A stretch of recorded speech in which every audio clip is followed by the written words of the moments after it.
Hei kaikille ja tervetuloa tähän uuteen Freeline Camper-lehden numeroon. Tänään vien teidät kierrokselle. Kun sanon leirintäalue meren rannalla, tarkoitan tätä. Tässä on maapähkinä, tuolla on ranta.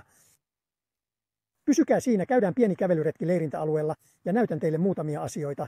Tämä on kaunein hetki auringonlaskun aikaan, mitä voin sanoa. Sen nimi on Camping Salerno ja se on Ponte Cagnanossa Salernon päässä.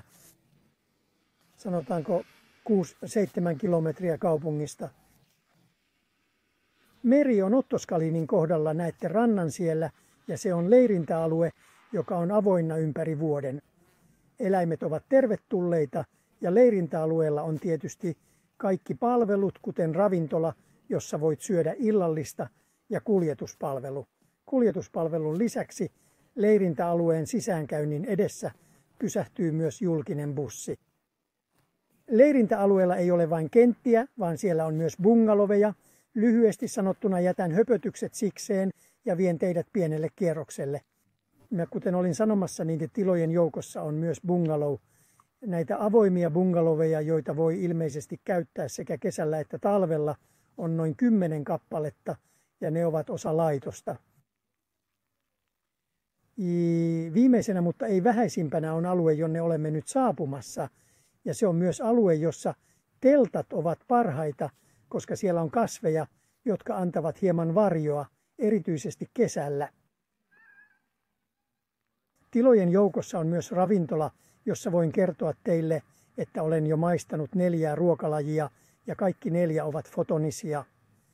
Suosittelen erityisesti kokeilemaan spagettia simpukoiden kanssa tai paccheri allo scoglio. Ne ovat niin paljon tavaraa. Missä näet tuon pakettiauton, on sisäänkäynti leirintäalueelle. Leirintäalueella on concierge-palvelu, vaikka saapuisitkin myöhässä. Tämä ei siis ole mitätön palvelu, joka kannattaa ottaa huomioon. Leirintäaluetta vastapäätä, täsmälleen tien toisella puolella, on paikka, jossa Salernitanan jalkapallojoukkue harjoittelee, joka tiedätte, että se on jalkapallojoukkue, josta Salernon asukkaat pitävät erityisen paljon, ja sitten ennen kaikkea alueen asukkaat tunnustavat hyvin paljon intohimoa. Ei ole epätavallista, että juuri tämän portin edessä järjestetään kokoontumisia, koska joukkue harjoittelee siellä ja koska he menevät sinne katsomaan suosikkejaan. Olin kertomassa vessoista. Käymäläryhmiä on 2, koska leirintäalue on jaettu puoliksi vastaanottoalueella. Uusin osa on se, jonne olemme nyt menossa, ja siellä on kuumavesisuihku. Kerroin teille, että talvella on ilmainen ja kesällä on 50 sentin maksu, ja sitten on vessarakennus, jossa on kaikki miesten ja naisten vessat.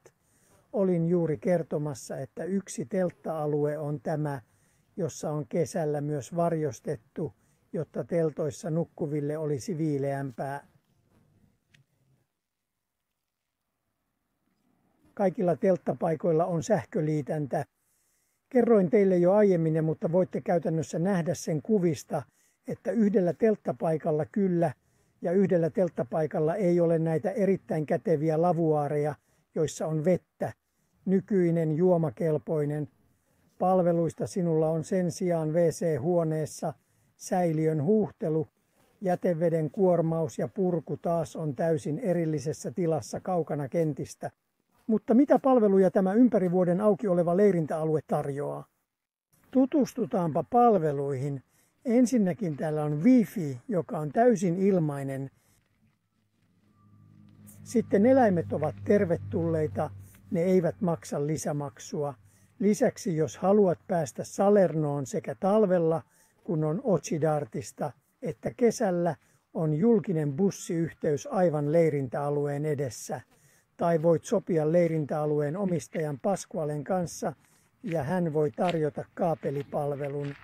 Jos haluat käydä rannikolla, suosittelen sen sijaan ottamaan bussin ja menemään suoraan Salernoon satamaan, josta kantosiipialus lähtee.